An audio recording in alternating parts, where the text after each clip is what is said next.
আসসালামু আলাইকুম।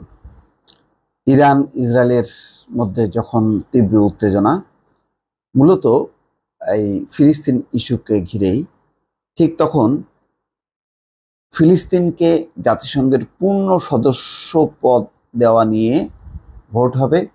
সেই ভোট হবে শুক্রবার। প্রশ্ন হচ্ছে যে মার্কিন যুক্তরাষ্ট্র কি করবে। মার্কিন যুক্তরাষ্ট্র যদি সমর্থন জানায়, তাহলে ফিলিস্তিন একেবারে পূর্ণাঙ্গ সদস্য হিসেবে জাতিসংঘে অন্তর্ভুক্ত হবে এবং এটি হওয়া মানেই হচ্ছে এক ধরনের স্বাধীন ফিলিস্তিন রাষ্ট্রের স্বীকৃতি। যুক্তরাষ্ট্র কি সেটি করতে চাইবে? বর্তমান যে পরিস্থিতি, এটা একটা প্রশ্ন থেকে যাচ্ছে। দর্শক, খবরে বলা হচ্ছে জাতিসংঘের পূর্ণ সদস্য পদ পাওয়ার জন্য ফিলিস্তিনের আবেদনের ব্যাপারে নিরাপত্তা পরিষদে ভোটাভুটি হবে শুক্রবার।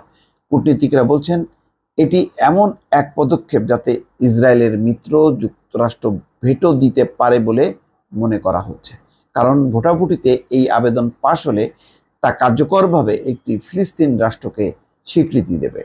কূটনীতিকরা জানান 15 সদস্যের নিরাপত্তা পরিষদে শুক্রবার স্থানীয় সময় বেলা 3টার দিকে খসড়া প্রস্তাবের উপর ভোট অনুষ্ঠিত হবে। এই প্রস্তাবে 193 সদস্যের জাতিসংঘ সাধারণ পরিষদের কাছে সুপারিশ করা হয়েছে যে ফিলিস্তিন রাষ্ট্রকে জাতিসংঘের সদস্য হিসাবে অন্তর্ভুক্ত করে নেওয়া হোক। নিরাপত্তা কাউন্সিলের প্রস্তাবের পক্ষে কমপক্ষে 9টি দেশের ভোট দরকার। তবে যুক্তরাষ্ট্র, যুক্তরাজ্য, ফ্রান্স, রাশিয়া ও চীন, এই 5 দেশের কোনো একটি দেশ ভেটো দিলে প্রস্তাবটি পাশ হবে না।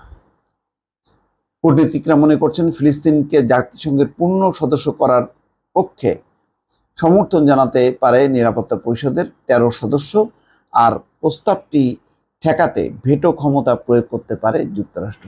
এখন সবার চোখ হচ্ছে যুক্তরাষ্ট্রের দিকে, কেননা একমাত্র যুক্তরাষ্ট্রই হচ্ছে ভেটো ক্ষমতা দিয়ে এই প্রস্তাবটি ঠেকে দিতে পারে। আর এটি যদি ঠেকায়, তাহলে 13 সদস্য, মানে 15টা দেশের মধ্যে 13 সদস্য যদি ভোটও দেয়, তাহলে কিন্তু আর ফিলিস্তিন মানে পূর্ণ সদস্যের মর্যাদা পাবে না জাতিসংঘের।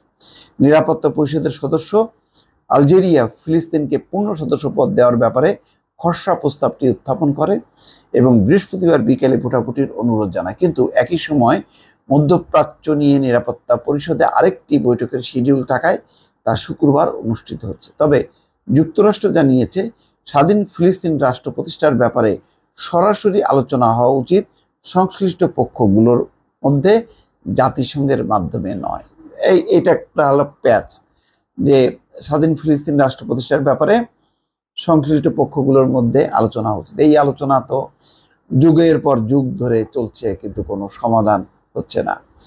জাতিসংঘে মার্কিন রাষ্ট্রদূত লিন্ডা থমাস গ্রিনফিল্ড বলেছেন, নিরাপত্তা পরিষদে একটি প্রস্তাব পাশ করেই যে আমরা দ্বিরাষ্ট্র সমাধানের পথে এগোনোর মতো একটি অবস্থানে পৌঁছাতে পারবো, তেমন আশা আমরা দেখতে পাচ্ছি না। তার মানে নেগেটিভ যুক্তিগুলি কিন্তু তিনি ইতিমধ্যেই তুলতে শুরু করেছেন।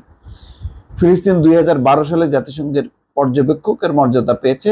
জাতিসংঘের পূর্ণ সদস্য পদ পাওয়ার জন্য দেশটি বহু বছর ধরে চেষ্টা চালিয়ে আসছে। জাতিসংঘের পূর্ণ সদস্য হওয়ার জন্য তাদের আবেদন নিরাপত্তা পরিষদে অনুমোদিত হতে হবে। এরপর সাধারণ পরিষদের সদস্য রাষ্ট্রগুলোর কমপক্ষে 2/3 সমর্থন লাগবে। জাতিসংঘ নিরাপত্তা পরিষদ দীর্ঘদিন ধরে নিরাপদ ও স্বীকৃত সীমান্তের মধ্যে পাশাপাশি বসবাসকারী ফিলিস্তিন ও ইসরায়েল রাষ্ট্রের দৃষ্টিভঙ্গি সমর্থন করে। ফিলিস্তিনিরা পশ্চিম তীর, পূর্ব জেরুজালেম ও গাজা উপত্যকায় একটি রাষ্ট্র চায়। 1967 সালে ইসরায়েল এই অঞ্চলের অনেক ভূখণ্ড দখল করে নেয়। 1990 দশকের গোড়ার দিকে ইসরায়েল ও ফিলিস্তিন কর্তৃপক্ষের মধ্যে অসলো চুক্তি স্বাক্ষরের পর থেকে ফিলিস্তিন রাষ্ট্র অর্জনের সামান্য অগ্রগতি হয়েছে দর্শক, কিন্তু পরিপূর্ণ অগ্রগতি না হওয়ার কারণে এখনো পর্যন্ত অব্যাহতভাবে সংঘাত চলছে। এবং যখন এই প্রস্তাবটি জাতিসংঘের ফোরামে যাচ্ছে, তখনও কিন্তু গাজায় অব্যাহতভাবে ইসরায়েল আক্রমণ চালিয়ে যাচ্ছে এবং তাদের আক্রমণে শিশু, নারী সহ অসংখ্য মানুষ প্রতিনিয়ত মৃত্যুর মুখে পতিত হচ্ছে। দর্শক, ভালো থাকবেন। আল্লাহ হাফেজ।